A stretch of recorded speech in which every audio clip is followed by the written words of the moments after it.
अस्सलाम वालेकुम students, this is Syed Fahad Ali, how are you.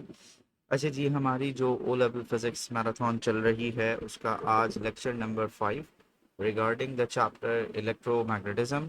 इससे पहले हमने मैग्नेटिज्म देखा, इलेक्ट्रोमैग्नेटिज्म देखा, इलेक्ट्रोमैग्नेटिज्म डिवाइसेस देखी, वर्किंग ऑफ इंटरफेरेंस देखा, लेफ्ट हैंड रूल देखा, डीसी मोटर देखी।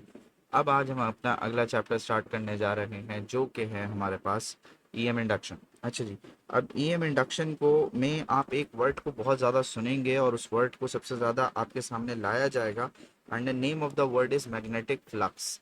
इस वर्ड को आप सबसे ज़्यादा सुनेंगे, सबसे ज़्यादा आपके सामने आएगा। ये होता क्या है जी, वर्किंग क्या है इसको समझते हैं। एक ऐसा प्रोसेस जिस प्रोसेस में आप इलेक्ट्रिसिटी प्रोड्यूस करें by using electromagnetic induction, that process is known as electromagnetic induction। देखें, हमने जब मैग्नेटिज्म स्टार्ट की थी तो उस वक्त हमने आपसे दो लॉस पढ़वाए थे, दो लाइनें पढ़वाई थी। उनमें से पहली लाइन क्या थी कि भाई जहाँ पे भी करंट होगा वहाँ मैग्नेटिक फील्ड होना लाजमी है। एक वो बेस बना इलेक्ट्रोमैग्नेटिज्म का। उसके बेसिस पर आपने सर्किट ब्रेकर पढ़ा, लाउड स्पीकर पढ़ा, रीड रिले पढ़ा, बहुत सारी डिवाइसेस पढ़ी, इलेक्ट्रोमैग्नेटिज्म में डीसी मोटर पढ़ी। ठीक है, ये सब चीज़ें आपने कर। अब आप बात करने जा रहे हैं इलेक्ट्रोमैग्नेटिक इंडक्शन की, तो जो इसका ग्राउंड प्रिंसिपल है, इसकी जो फाउंडेशन है वो किस बात पर है। वो बात ये है कि जहाँ पे भी आपके पास मैग्नेटिक फील्ड होगी, अगर आपने वहाँ कंडक्टर रखा और उसे मूव किया, सिर्फ रखना कंडीशन नहीं है, मूवमेंट शर्त है। और कंडीशन ये है कि मूवमेंट हुई तो उस वायर, उस कंडक्टर के अंदर इलेक्ट्रिसिटी प्रोड्यूस होगी। अब जाहिर सी बात है, वायर के अंदर या कंडक्टर के अंदर ही इलेक्ट्रिसिटी प्रोड्यूस हो। किसी भी तरह की हवा में तो या किसी और जगह पे इलेक्ट्रिसिटी में, मतलब करंट फ्लोज रिक्वायर्ड कंडक्टर, यानी कोई ना कोई कंडक्टर होगा उसके अंदर से करंट पास करेगा। तो अब काम कैसे होगा आइए जरा देखते हैं। ये जो दो वर्किंग प्रिंसिपल हैं आपके सामने है कि जी जहाँ पे भी आपके पास इलेक्ट्रिक करंट होगा वहाँ मैग्नेटिक फील्ड होगी, अभी अभी हमने पढ़ा। और दूसरा आपने लॉ पढ़ा कि जहाँ पे भी आपके पास मैग्नेटिक फील्ड है, अगर आप वहाँ पे इलेक्ट्रिक कंडक्टर रखते हैं और उसको मूव करते हैं, या वायर मूव हो या मैग्नेटिक फील्ड मूव हो, तो आपके पास उस कंडक्टर के अंदर इलेक्ट्रिक करंट प्रोड्यूस होगा। आइए जरा देखते हैं कैसे। अब आते हैं जी, ये मेरे पास एक सिंपल सा, एक छोटा सा एक इंस्ट्रूमेंट है जिसके थ्रू मैं आपको इलेक्ट्रोमैग्नेटिक इंडक्शन को समझाने की कोशिश करता हूँ कि इलेक्ट्रोमैग्नेटिक इंडक्शन है क्या, काम क्या है। अब आपके पास होता ही है कि ये आपने एक रिंग टाइप ली। किस चीज़ की थोड़ी देर में डिस्कस करते हैं, किस मटेरियल की थोड़ी देर में देखते हैं। अभी बस एक रिंग है और इसके ऊपर आपने एक साइड पे बहुत ज़्यादा कॉपर का वायर लपेट दिया। इसको आप कहते हैं जी प्राइमरी वायर, या बहुत सारे लोग हम इसमें कहते हैं इनपुट वायर। ठीक है जी। दूसरी साइड पर आपने एक वायर इनपुट करा, इसको हम कहते हैं जी सेकेंडरी वायर। ठीक है जी। यानी अगर मैं इसको लेबल कर लूं for my students, this is primary and this is secondary. Primary का दूसरा प्यार से नाम इनपुट, सेकेंडरी को प्यार से कहलाया जाता है जी आउट। अब आपने क्या करा, ये दोनों वायर आपस में फिजिकल कांटेक्ट में नहीं है, ये बात ध्यान में रखिएगा। किस तरह फिजिकल कांटेक्ट में, सर हाथ कैसी बातें कर रहे हैं, एक ही रिंग है, एक ही स्ट्रक्चर पर है। तो बेटा ये इंसुलेटेड है, यानी इनको, ये नेकेड वायर नहीं है, ये इंसुलेटेड वायर है, इनके ऊपर रबर की कवरिंग है। अगर ये रबर की कवरिंग नहीं होती तो ये इंसुलेटेड ना होते, ये डायरेक्ट कांटेक्ट में होते। क्लियर जी। अब आपने क्या करा, आपने जैसे ही ये स्विच बंद किया तो यहाँ आप एसी सप्लाई इनपुट कर रहे हैं। एक वजह है जो ये एसी यूज कर रहे हैं, थोड़ी देर में बताता हूँ एसी क्यों यूज कर रहे हैं। आपने जैसे ही ये स्विच बंद किया तो अकॉर्डिंग टू माय इलेक्ट्रिसिटी यहाँ से करंट पास होना शुरू हुआ। जब इलेक्ट्रिसिटी करंट पास होना शुरू हुआ तो अब क्या होगा, यहाँ करंट है, आपको बताया गया था कि जहाँ करंट होगा वहाँ मैग्नेटिक फील्ड होगी। तो इसके सराउंडिंग में एक मैग्नेटिक फील्ड आई जो इस रिंग के अंदर से भी ट्रांसफर हो रही है और एयर के अंदर से भी ट्रांसफर हो रही है। ये मैग्नेटिक फील्ड आती है जी इस जगह, इस वायर पे। अब ये भी कंडक्टर है, इसके अंदर भी फ्री इलेक्ट्रॉन्स मौजूद हैं। अब जब ये मैग्नेटिक फील्ड इस पर एग्जर्ट करेगी, इस पर वर्क करेगी, तो ये होगा मैग्नेटिक फ्लक्स। इस फ्लक्स की वजह से होगा वर्क डन। उस वर्क डन की वजह से इस वायर के अंदर वोल्टेज इंड्यूस होगा। दोबारा सुन लीजिए तहम्मुल से, सुकून से, कि जब आपने स्विच बंद किया, करंट पास हुआ। जब करंट पास हुआ तो एक मैग्नेटिक फील्ड आई। वो मैग्नेटिक फील्ड इस वायर के पास पहुंची। यहाँ पर आपके पास फ्री इलेक्ट्रॉन्स मौजूद थे, क्योंकि सेकेंडरी वायर भी प्योर कंडक्टर ही था, कनेक्टेड नहीं था, ज्वाइन नहीं था, लेकिन कंडक्टर था। अब जब इस फ्री इलेक्ट्रॉन्स पर वर्क डन हुआ, जिसको हम मैग्नेटिक फ्लक्स कहते हैं, तो हमारे पास वोल्टेज इंड्यूस हो गया। ये लिखा है इंग्लिश में कि when the circuit is switched on due to the flow of electric current in the primary coil, due to the current in the primary coil there is a magnetic field of the current of the primary coil which is propagated or transferred towards the secondary, where it performs magnetic flux, and due to which the work done is observed and the voltages are induced. This is the mechanism of magnetic flux. ठीक है जी। और EM induction की base ये है, core ये है, foundation ये। अब आपसे मैंने दो सवाल किए थे। पहला सवाल कि जी हम एसी की जगह डीसी यूज क्यों नहीं कर रहे? तो एसी इसलिए बेटा कि जैसे मैंने अभी शुरू शुरू में बताया कि मैग्नेटिक फ्लक्स के लिए प्राइमरी कंडीशन दो है, या तो वायर मूव करे या मैग्नेटिक फील्ड मूव करे। आप देखो इस स्ट्रक्चर में ये सॉलिड क्लोज्ड स्ट्रक्चर है, मैं वायर निकाल के मूव नहीं कर सकता।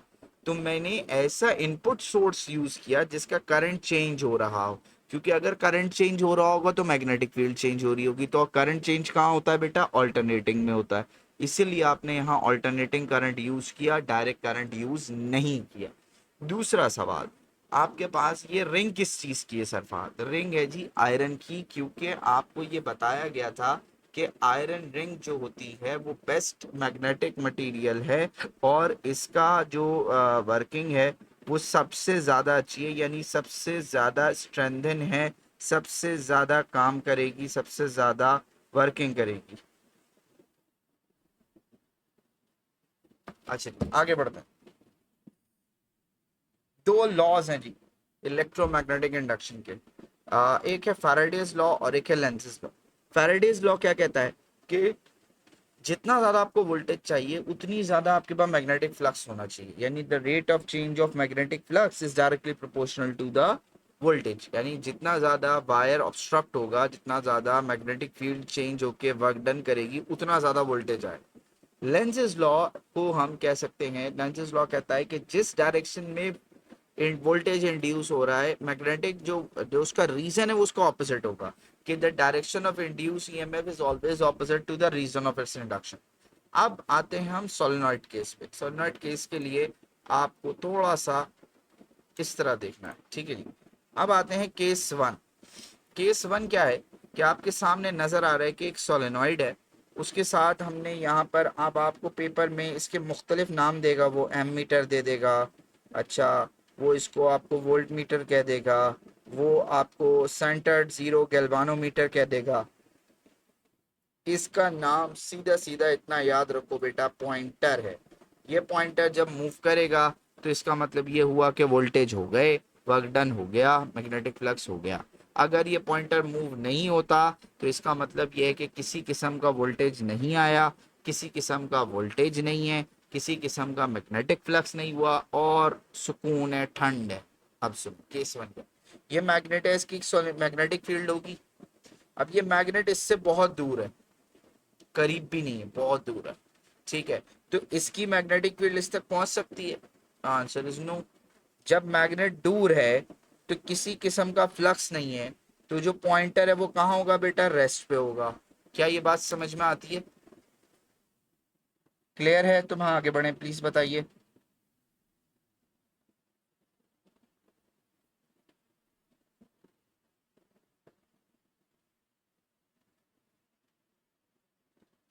फिर आते हैं केस टू। केस टू क्या कहता है? अब आपने मैग्नेट पकड़ा और सोलेनॉइड की तरफ आपने मूव करना शुरू किया। You are moving the magnet towards the solenoid, ठीक है। अब यहाँ जरा कहानी समझने की कोशिश करते हैं। जो पोल मैग्नेट का होगा वही पोल यहाँ पर आएगा। अगर ये नॉर्थ है तो यहाँ नॉर्थ आएगा, अगर ये साउथ है तो यहाँ साउथ आएगा। कोई मसला? पहली चीज क्या है, जब आप मैग्नेट को, मैं इसको पॉइंटर से भी बना देता हूँ ताकि बच्चों को याद रहे, ये इस तरीके से होगा तो आपके पास सेम पोल आएगा, जो पोल यहाँ पे वही पोल यहाँ पे। अब जब ये सेम पोल आ रहा है तो ऑब्वियस सी बात है रिपल्शन होगी, क्लियर है ये। अब अगर ये दोनों नॉर्थ हैं तो आपके पास ये भी नॉर्थ है ये भी नॉर्थ है, तो आपका पॉइंटर लेफ्ट की तरफ जाएगा। ये कैसे करते हैं सर फहद, ये करते हैं ग्रिप रूल से। देखो गौर से, नॉर्थ यहाँ है, जिधर मैंने एक्स बनाया हुआ तो देखो नॉर्थ है, आपने ऐसे ग्रिप के करंट, तो आप करंट डायरेक्शन की उससे आप पॉइंटर की डायरेक्शन निकालेंगे। मैं कैमरा यूज कर रहा हूँ, हो सकता है आपको मसला हो। देखें आपके पास नॉर्थ किधर है, इस तरफ है, टुवर्ड्स द वॉल, इस तरफ, ठीक है। तो आपने क्या करना, थंब रखा नॉर्थ की तरफ और पॉइंटर से फिंगर, तो आपकी जो फिंगर्स हैं वो बताएंगी करंट डायरेक्शन। अगर नॉर्थ इधर होता तो आप इस तरह करते, और नॉर्थ इधर है तो आपने इस तरह किया, तो आपके पास मैग्नेटिक फील्ड आ गए, और उसको फॉलो करते हुए करंट डायरेक्शन को आप ये पॉइंटर की डायरेक्शन निकाल सकते हैं, ठीक है जी, इतना कोई मुश्किल नहीं। केस नंबर 3 क्या है, आपने मैग्नेट सोलेनॉइड के अंदर ले जाके रख दिया। अब दोनों चीजें स्टेशनरी हो गई। थोड़ी देर पहले मैंने क्या कहा था कि भाई मैग्नेटिक फ्लक्स के लिए जरूरी है कि या वायर मूव हो या मैग्नेटिक फील्ड मूव हो। तो उस वक्त हम ऊपर क्या कर रहे थे, हम एसी इनपुट यूज कर रहे थे ताकि हमारा करंट चेंज हो और मैग्नेटिक फील्ड चेंज हो। अब मैंने यहाँ पहले वाले पार्ट में क्या करा, मैग्नेट दूर था, मैग्नेटिक फील्ड थी लेकिन इस तक नहीं आ रही थी, तो कोई वोल्टेज नहीं था। फिर जब आपने उसको उठा के फिजिकली अपने हाथ से उसकी तरफ लेके आना शुरू हुए तो मैग्नेटिक फ्लक्स आया, तो आपके पास वोल्टेज इनपुट हुआ, तो आपका पॉइंटर मूव हुआ। लेकिन अब आपने क्या करा, अंदर ले जाके रख दिया, स्टेशनरी कर दिया। अब ना मैग्नेट मूव कर रहा है, ना आपका कॉइल मूव कर रहा है, ना किसी किस्म की मैग्नेटिक फील्ड में चेंज आ रहा है। मैग्नेटिक फील्ड है, बार बार कह रहा हूँ, मैग्नेटिक फील्ड खत्म नहीं हुई, मैग्नेटिक फील्ड की चेंज नहीं है। तो आपका फैराडेज लॉ क्या कहता था कि वोल्टेज है directly proportional to the rate of change of magnetic flux. Magnetic flux में चेंज कब आता है, जब मैग्नेटिक फील्ड चेंज हो या वायर मूव करे। दोनों चीजें मूव नहीं कर रही, तो देखो तुम्हारा पॉइंटर क्या हुआ, रेस्ट पे आ गया। क्लियर ये बात। बैक सोलेनॉइड केस नंबर 4 क्या है आपके पास, केस नंबर 4 है क्या आपने मैग्नेट उसी साइड से रिमूव किया जिस साइड से आपने किया। तो बेटा जाते हुए अगर एक्स था तो बाहर आते हुए वाई है, तो आपका ऑपोजिट पोल हो गए जिसकी वजह से अट्रैक्शन होगी। और अगर नॉर्थ नॉर्थ में लेफ्ट पे गया था तो आप किधर जाएगा, राइट पे।